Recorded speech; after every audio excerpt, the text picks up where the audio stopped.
d'abord d'Haïti et dans certains pays étrangers, notamment aux États-Unis, au Chili, en France, au Brésil, pour ne citer que ces pays-là. Mais au total, ou encore à l'origine, on avait prévu de marcher dans 68 pays, avec évidemment la décision à la dernière minute prise par la République dominicaine. L'évêque Grégory Toussaint pouvait donc compter sur des marches à travers 67 pays de la planète. Et aujourd'hui, quelques heures après, d'aucuns sont unanimes à parler de réussite de ce gigantesque mouvement Souffle pour Haïti. Grégory Toussaint est le promoteur de ce mouvement. C'est notre invité ce matin. Et c'est avec plaisir qu'on l'accueille sur le plateau de la rubrique Le Point de Métropole.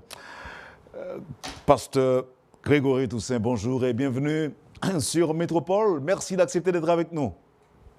Bonjour Wendell, c'est un plaisir d'être avec vous. Merci pour l'invitation.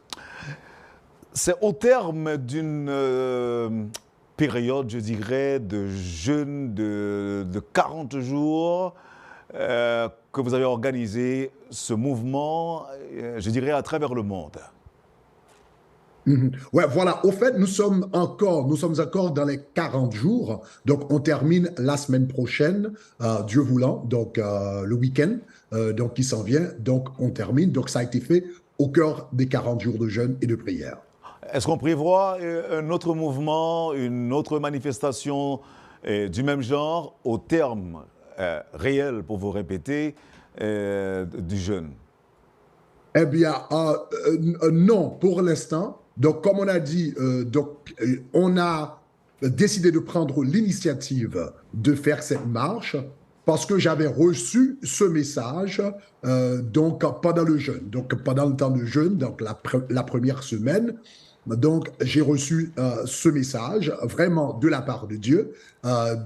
J'ai consulté tout d'abord mes collaborateurs immédiats et puis des collègues, n'est-ce pas, dans le ministère, etc., dans notre secteur. Et à partir de là, donc, on a décidé de lancer le projet.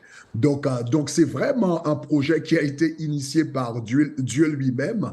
Donc, c'est peut-être difficile pour certains de comprendre cela, mais la Bible dit la sagesse de Dieu, c'est la folie de l'homme. Donc, nous suivons vraiment les directives de Dieu. Vous suivez les directives de Dieu. Alors, si je me fie au témoignage de plusieurs fidèles, vous aviez déjà l'habitude d'organiser ce jeûne de 40 jours. Et Dieu vous a demandé de modifier les choses cette année. Pourquoi? Oui, exactement. Donc, on a l'habitude de faire les jeûnes de 40 jours. Donc, c'est la 9e édition cette année. Mais c'est la première fois, c'est la toute première fois que j'ai reçu une directive de la part de Dieu d'organiser une marche à l'intérieur des 40 jours. Ça n'a pas été fait auparavant. Donc, en ce sens, c'était quelque chose de nouveau. Hein. Quelque chose de nouveau. Jusqu'où l'évêque peut parler de réussite? Eh bien, voilà, nous pouvons dire vraiment que c'était vraiment une réussite totale, dans la mesure où les gens sont sortis de partout, de tous les pays dans le monde. Et voilà, donc, écoute, il y avait des foules, donc à Miami, à Port-au-Prince, etc., au Cap-Haïtien. Mais moi, ce qui m'a touché, je vais te dire, c'est vraiment deux images m'ont vraiment touché. La première, c'était une femme handicapée, donc paralysée, donc elle n'avait pas de pied, mais elle a décidé de faire la marche. Donc elle avait des béquilles, mais elle a décidé de faire la marche sur des béquilles. Ah, ça, cela m'a interpellé. La deuxième image qui m'a interpellé, c'était l'image d'une femme en Caroline du Sud, là où elle vivait, elle n'avait personne, elle a décidé de marcher toute seule. Donc voilà, pour moi, il n'y a pas seulement la foule, mais cela nous montre comment il y a une soif d'un changement pour Haïti. Donc, je pense que c'est ce qui a interpellé les gens. Donc, cette marche a été organisée dans à peu près 3 semaines. Donc, c'est à peu près 3 semaines d'organisation. Donc, cela nous montre comment les gens vraiment ont soif d'un changement réel en Haïti. Donc, c'est la question que j'allais vous poser. La portée du mouvement est à la fois spirituelle et politique? Je dirais à la fois spirituel et civique. Et pourquoi? Bon, moi, je ne suis pas dans le domaine politique, ce n'est pas mon domaine, mais par contre, en tant que citoyen, haïtien, donc je suis vraiment touché par la situation d'Haïti. Et je crois qu'en tant qu'Haïtien, j'ai un devoir civique à l'égard de mon pays, que ce soit en Haïti ou à l'extérieur d'Haïti. Donc je dirais, en ce sens, c'est un mouvement spirituel et civique. Mhm. Donc le message est passé, mais aujourd'hui, est-ce qu'on peut parler de petites déceptions ou bien petits pincements au cœur quand on sait que que vous avez prévu de marcher ou encore d'inviter les gens à marcher dans 68 pays? Or, les autorités dominicaines n'ont pas accepté que cette marche se déroule chez elles. Quelle est donc votre réaction? Ah bon, c'est bien malheureux, comme on a dit. Donc les autorités de la République dominicaine avaient déjà autorisé cette marche. La police l'avait déjà autorisé. Donc la mairie l'avait déjà autorisé. On avait les papiers et voilà, vendredi. Et on a fait une conférence de presse. Mais il semble que l'attente en République dominicaine dans la communauté haïtienne, vraiment a mis le gouvernement dominicain en mode de panique. Mais si vous regardez les médias dominicains, le gouvernement dominicain a été sévèrement critiqué par les Dominicains. Donc vous allez suivre. Et en ce sens, on pourrait parler d'une réussite en République dominicaine parce que vraiment, l'opinion publique vraiment a été partagée et reste encore partagée sur cette marche. Donc, il y avait il y a un quotidien qui s'appelle Listing Diario qui était pour. Donc, il y avait par contre OI, un autre quotidien qui était... non, OI, c'était pour du côté des Haïtiens et Listing Diario, c'était du côté du gouvernement. Donc, et là, vraiment, il y avait vraiment une déchirure au niveau non seulement des médias, de l'opinion publique. J'ai reçu pas mal de vidéos où des personnalités publiques, parmi lesquelles il y avait une sénatrice, il y avait d'autres personnes qui ont vraiment critiqué le gouvernement parce qu'ils ont dit, voilà, ça, c'est pas un signe, cela n'a pas envoyé un très bon signal dans le monde international en tant que pays démocratique. Donc en ce sens, on pourrait dire c'était quand même une réussite dans la mesure où on a pu arriver à vraiment déchirer ou encore diviser ou encore partager l'opinion publique. Et généralement, l'opinion publique est généralement monolithique. L'opinion publique est monolithique en République dominicaine contre les Haïtiens. Donc, c'est vraiment un peu, pour la première fois que j'ai pu constater moi-même que l'opinion publique est partagée. Donc, il y a une partie, donc soit 50% en notre faveur et 50% en faveur du gouvernement. Donc, en ce sens, c'était bien. Il n'y a pas eu un manquement de la part de vos représentants en République dominicaine qui peut-être n'ont pas su démontrer le côté civique du mouvement? Non, c'était une décision politique. C'était une décision politique. Et je crois que le gouvernement dominicain ne s'attendait pas à recevoir autant de critiques de sa propre population. Donc, c'était une décision politique, mais c'était une décision politique mal pensée.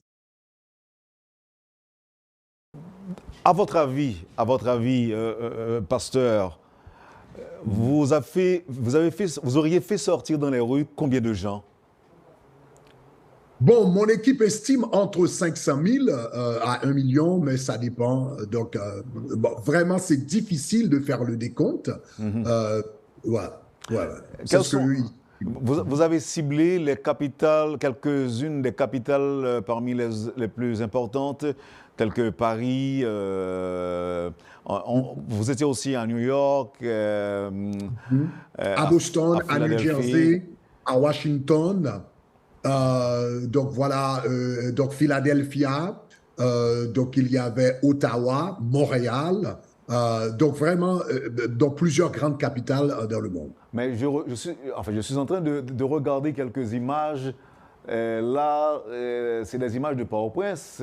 Et là, pasteur, j'imagine qu'on est à plusieurs dizaines de milliers seulement sur Port-au-Prince. Ouais, ouais, exactement. Donc, il y avait le Cap-Haïtien également, il y avait Gonaïves. Donc à Gonaïves, bon, c'était un peu partout, à Jacmel, Esch, donc Léogane, on a reçu toutes les images. Donc, Nord-Ouest, donc Bassin Bleu, j'ai vu, donc ils étaient un peu partout. Et même à l'intérieur de Port-au-Prince, vous avez, donc à Carrefour, ils avaient leur propre marche, Bon Repos, il y avait leur propre marche. Et ce que vous regardez ici au Champ de Mars, donc c'est seulement une partie de la population parce qu'on avait donc c'était trois branches. Hein. Donc vous regardez l'une des branches ici. Je ne veux pas vous demander, Monseigneur, de révéler vos stratégies, vos plans non plus, mais comment vous avez réussi? C'est vrai, si ce n'est pas le cas, vous me le direz, c'est vrai que j'ai appris que vous seriez à la tête de plus d'une trentaine d'églises. Ouais, au fait, on est à 47 églises. 47. Ouais, on est à 47 églises, donc à travers le monde. Définitivement, les églises, la présence, le fait qu'on avait déjà une présence dans dans ces grandes capitales à travers nos églises, donc cela nous a aidés. Donc voilà pourquoi on va prendre une décision, bon, presque à la dernière minute. C'est généralement quelque chose de cette envergure prendrait des mois, pour ne pas même dire des années. Mais le fait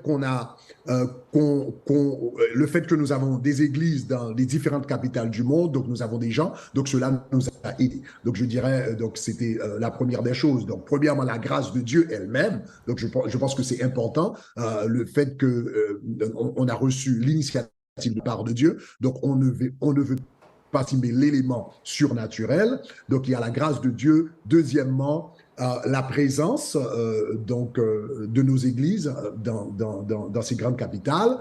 Et troisièmement, l'assistance des pasteurs. Vraiment là, les pasteurs ont vraiment, je dirais, surpris. Donc, il fait 933 pasteurs du secteur vraiment à supporter ce mouvement. Donc, 750 organisations de la société civile à participer. Donc, vraiment, c'était une grande... c'était vraiment je dirais pas une grande démonstration, mais ça a été fait dans l'unité. Donc, je pense que c'est une démonstration de l'unité et ça nous fait comprendre la puissance de l'unité, comment on peut faire de grandes choses en très peu de temps lorsqu'on s'unit. Donc, c'est un peu ça ce qu'on a vu hier. Très bien. 47 églises, 67 pays, plus de 700 organisations. Et le titre, je dirais, de ce mouvement, c'est Souffle pour Haïti. En quoi cela peut être utile, pasteur, ce qui s'est passé hier? En quoi cela peut être utile? Comme j'ai souvent dit, je l'ai mentionné plusieurs fois, que une marche, en réalité, en elle-même, bon, je ne veux pas dire n'accomplit rien, parce que cela donne un sentiment d'accompagnement, un sentiment de collectivité, de mutualité, qu'on n'est pas tout seul, on ne se sent pas tout seul dans son combat. Donc ça, c'est important. Le fait qu'on se sent, voilà, peut-être je suis à la maison, je peux pas manger, donc la sécurité, le problème d'insécurité en Haïti, donc ça me porte à la tête, donc il y a ça. Donc parfois on souffre tout seul. Donc quand on sort ensemble, donc il y a ce sentiment que je ne suis pas tout seul. Il y a des gens qui sont en train de vivre la même situation. Il y a des gens qui me comprennent. Donc, il y a cet aspect. Mais sur le plan stratégique, je dirais, une marche, en réalité, ce qu'est, c'est une marche, c'est un levier de négociation. Donc, cela veut dire, donc le grand travail, vraiment, se fait après la marche. C'est après la marche. Donc, maintenant, on peut se rencontrer avec des décideurs, les grands décideurs, donc je dirais politiques, à travers le monde et leur dire, voilà, vous avez vu la marche, vous avez vu les photos, donc donc quand moi, je pars, donc je suis en contact avec des sénateurs un peu partout, donc aux États-Unis, je suis en contact avec le gouvernement américain et d'autres gouvernements. Donc quand je vais leur parler plus tard, pour leur dire, écoutez, c'est important de prêter attention aux cris des Haïtiens, donc leur montrer ces photos, ces vidéos, donc ça aide dans la négociation, donc pour dire que voilà, ce n'est pas juste le cri d'un pasteur ou d'un pasteur avec son église, mais il y a toute une population qui s'identifie donc à ce message et cela aide. C'est un petit peu comme Martin Luther King, quand il a fait sa marche en août 1963, pardon. Donc, il a fait la grande marche, il a donné son discours I Have a Dream. Et juste après, donc, il a eu une rencontre avec Kennedy pour lui dire, donc, vous êtes obligé donc, il faut que... donc, il s'est rencontré non seulement avec Kennedy, mais également avec le Congrès américain pour leur dire, donc, il faut accorder aux Noirs le droit de vote aux États-Unis. Donc, c'est ce qu'il a fait après. La marche a servi de levier, en réalité, pour pouvoir négocier donc, le droit de vote des Noirs aux États-Unis. C'est un petit peu, tout au moins, ma logique. J'ai envie de comprendre, pasteur. Et là, vous avez parlé tantôt de l'unité. Et là encore, je crois avoir compris, pasteur, l'unité entre les Haïtiens en Haïti, parce que hier, j'ai vu la mobilisation, j'ai vu les gens dans les rues, et ce qui s'est passé dans diverses capitales, diverses grandes capitales du monde, aux États-Unis notamment. Je viens encore là de regarder les images. Vous pensez que cette démonstration de force découlant de l'unité des Haïtiens un peu partout à travers le monde, cette démonstration, disais-je, vous pensez pourrait en quelque sorte influencer les décideurs haïtiens? Parce que quand même, ce sont eux qui dirigent et qui sont à la barre. Vous pensez que finalement, on peut utiliser cette démonstration pour changer l'ordre des choses en Haïti? Oui, ça devrait donc influencer les décideurs en Haïti. Parce que, voilà, quand on est là, donc les décideurs en réalité nous sommes aux États-Unis, nous utilisons l'expression public servant. Donc nous sommes là pour servir le public, nous sommes là pour servir le peuple. La souveraineté en réalité réside finalement réside dans les mains du peuple, n'est-ce pas? La souveraineté, c'est ça. Donc, si le peuple, comme on dit souvent en Haïti, donc si le peuple souverain a exprimé sa volonté, c'est la responsabilité des leaders politiques de prêter attention à ce que disent les gens, à ce que disent la population, à ce que disent les gens qu'ils servent. Donc, cela devrait interpeller les décideurs politiques en Haïti, et également à l'extérieur d'Haïti. Sauf pour Haïti, là, c'est un pays, selon vous, c'est un pays qui est en passe d'être asphyxié, là, qui a besoin de respirer. c'est tout comme le cri de ce noir qu'on était en train George Floyd. George Floyd, et qu'on était en train d'asphyxier, que le blanc était en train d'asphyxier. Ce message-là ne concerne pas seulement les autorités haïtiennes.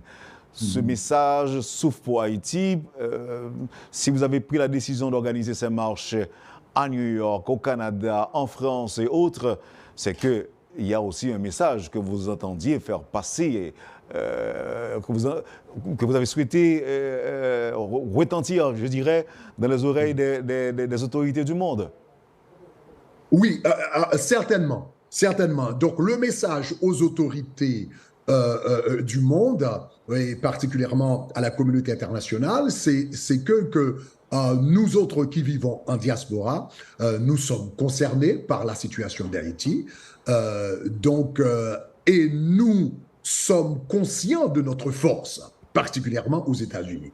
Donc, bon, je pourrais vous donner quelques chiffres. Par exemple, nous autres, nous avons quand même donc un ministère de médias, Radio-Télé Shekinah. Donc, quand nous, par exemple, nous autres, quand nous faisons nos 40 jours de jeûne, donc on n'a pas toutes les données pour cette année parce qu'on n'a pas encore terminé les 40 jours de jeûne pour l'année 2023, mais disons par exemple l'année 2022.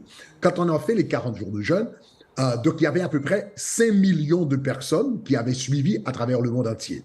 Donc, je n'ai pas dit 5 millions de vues, hein, j'ai dit 5 millions de personnes. Donc, cela veut dire que cela s'identifie par des adresses email uniques, donc sur YouTube. Donc, c'est ce qu'on appelle visiteurs uniques, n'est-ce pas?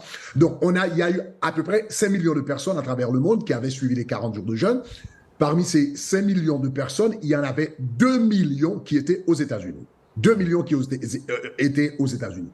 Maintenant, selon le gouvernement américain, 61% des Haïtiens qui vivent aux États-Unis sont naturalisés ou encore sont américains. Donc, 61% sont naturalisés. Et pour nous autres, dans la grande famille Shekinah, nous avons fait notre sondage également et nous avons trouvé 70%. La raison, c'est parce que, bon, voilà, nous avons un ministère qui attire les jeunes, qui attire beaucoup de jeunes et beaucoup d'entre eux sont nés aux États-Unis ou bien ont grandi aux États-Unis. Donc, on a compris que c'est un peu plus élevé. Donc, si vous regardez, donc, on parle de 70%. Donc, je pars seulement pour le ministère Shekinah. Hein. Donc, dans le ministère Shekinah, on parle de 2 millions de personnes qui suivent aux États-Unis, 2 millions d'Haïtiens, Haïtiens américains qui suivent aux États-Unis, et 70% d'entre eux donc, peuvent voter. Donc, 2 millions d'Haïtiens, 70% d'entre eux peuvent voter. Cela veut dire que nous avons au moins seulement les gens qui sont connectés au ministère Shekinah. Nous regardons ici 1 400 000 Haïtiens qui peuvent élever leur voix, qui peuvent utiliser leur puissance de vote dans une élection. Donc voilà, il faut, dans les élections, donc il faut utiliser cette puissance. Donc on a voulu quand même faire retentir ce message aux oreilles des autorités américaines pour leur dire que nous autres Haïtiens aux États-Unis, nous sommes capables de décider une élection présidentielle aux États-Unis. Si vous vous rappelez la dernière fois qu'il y avait la contestation entre George Bush et Al Gore, donc les élections ont été décidées par seulement 500 000 voix populaires. Al Gore a remporté les votes populaires, donc a eu le gain je dirais, de la vote populaire simplement avec 500 000 voix. Donc cela veut dire, si nous autres, seulement dans le ministère Shekinah, je ne parle pas maintenant de toute la grande communauté haïtienne à travers les États-Unis, donc cela veut dire, si on regarde la grande communauté, nous sommes capables de faire basculer vraiment une élection américaine, une élection présidentielle aux États-Unis. Et ça, c'est important. C'est important donc qu'ils le sachent. Donc, avec cette puissance, on peut leur dire, écoutez, vous allez devoir mieux traiter et mieux agir envers Haïti. Donc, on peut utiliser cela. OK. Maintenant, comme je vous l'ai dit tantôt, j'ai vu une marche en France. Oui. À supposer que le président français regarde ce qui se passe chez lui à travers les rues, il pourrait par exemple lire « Souffle pour Haïti » et se demander, mais en fait, qu'est-ce qu'ils veulent, ces Haïtiens? Sauf pour Haïti, ça veut dire quoi? Plus près de nous, aux États-Unis, l'Américain peut se dire, mais ils sont dans les rues, sauf pour Haïti. What they want exactly? Why? Sauf pour Haïti. What does that mean? Et si, par exemple, on vous demande qu'est-ce qu'ils veulent exactement par ordre de priorité, vous diriez quoi? Ils veulent de la sécurité, ils veulent que les Blancs cessent de s'immiscer dans les affaires haïtiennes. Est-ce que c'est vrai qu'ils veulent que nous cessions de nous mêler de leurs affaires? Est-ce que vous avez réfléchi à une réponse qu'on pourrait vous poser, le cas échéant? Oui, oui. Donc, sauf pour Haïti, c'était en réalité le thème global, ou encore ça, c'est l'aspect marketing des choses, n'est-ce pas? C'est là ou encore l'aspect communication des choses pour que donc le public puisse s'identifier au mouvement, mais on a des objectifs précis qu'on a communiqués aux autorités. Donc, nous avons quatre objectifs précis. Numéro 1, c'est que cette marche, c'était d'abord pour assumer notre responsabilité en tant que gens ordinaires. Maintenant, ça, c'est important. Généralement, quand on fait une marche, c'est pour vraiment mettre de la pression donc sur les autres. Donc, en ce sens, cette marche était différente pour dire que, voilà, nous, avant de mettre la pression sur les autres, nous aimerions mettre de la pression sur nous-mêmes pour dire que nous autres, Haïtiens ordinaires, hommes ordinaires, citoyens ordinaires, nous voulons assumer notre responsabilité à l'égard de notre pays. Et ça, c'est important parce que on sait que il y a les grands changements de la société se font quand les gens ordinaires assument leurs responsabilités. Vous regardez, par exemple, je veux dire, bon, on commence par exemple sur le plan spirituel. Jésus-Christ a commencé avec des pêcheurs de poissons. La révolution française a été faite par des gens de classe moyenne et de basse classe, n'est-ce pas? La révolution américaine, de la même manière, c'était des commerçants, etc., des cultivateurs, donc qui ont fait la révolution haïtienne. Américaine. On regarde aux États-Unis le grand mouvement civique, n'est-ce pas, qui a pu accorder aux Noirs le droit de vote après plus de 300 ans d'oppression aux États-Unis. Mais ce mouvement a commencé par une couturière, donc une femme qui s'appelait Rosa Parks, qui a refusé de laisser sa place, de céder sa place à un blanc. Donc, etc., etc. En Haïti, la révolution haïtienne a commencé avec des esclaves, n'est-ce pas? Donc, en réalité, les grands changements dans la société se font quand les gens ordinaires se lèvent. Oui, mais si on vous demande, pasteur, si on vous dit, mais qu'est-ce que vous voulez? Ou bien, ils sont dans les rues, mais qu'est-ce qu'ils veulent? Ah, qu'est-ce qu'ils veulent? Ouais, non, alors, comme je disais, la première chose, c'était ça. C'était éveiller cette conscience en nous. Maintenant, en ce qui a trait au gouvernement, c'était deux choses pour nous autres, n'est-ce pas, aux États-Unis. Et on avait de différents messages. La stratégie qu'on a utilisée hier, c'est qu'on a compris qu'on était en train de cibler de différentes capitales et de différents pays, différents gouvernements. Ce qui est valable aux États-Unis n'est pas nécessairement valable au Canada ou valable en France. Donc, voilà ce qu'on a fait. Par exemple, aux États-Unis, vous allez remarquer qu'on avait donc une banderole qui disait « Pass the bill ». Pass the bill S-396. OK? Maintenant, ça, c'est un projet de loi qu'on a maintenant au Congrès américain, donc qui demande trois choses. Numéro un, que la communauté de renseignement des États-Unis mette à la disposition du public les informations, les informations que eux ils possèdent sur les gens qui financent les gangs en Haïti, ok, et qui les supportent. Donc ça, c'est la première chose que demande ce projet de loi. Deuxièmement, ce projet de loi demande qu'on annule leur visa. Et troisièmement, s'ils ont des biens aux États-Unis, eh bien qu'on gèle leurs biens aux États-Unis. On pourrait vous dire qu'on a déjà commencé. On a déjà commencé. On a déjà commencé, mais je crois que les États-Unis peuvent être plus précis par rapport à cela. Donc, des noms sont sortis, mais nous n'avons pas vraiment beaucoup d'explications par rapport à cela. Donc, cette loi demande un peu plus de transparence des États-Unis par rapport à la situation d'enlèvement d'insécurité en Haïti et d'être plus direct.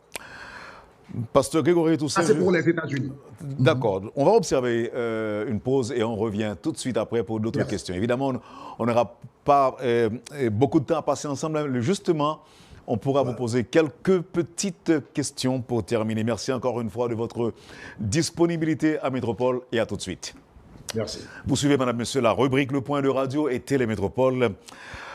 L'évêque Grégory Toussaint, promoteur de cette grande marche qui s'est déroulée à travers le monde, à travers les différentes capitales du monde, hier, 9 juillet. C'est notre invité ce matin. Merci de l'intérêt et à tout de suite.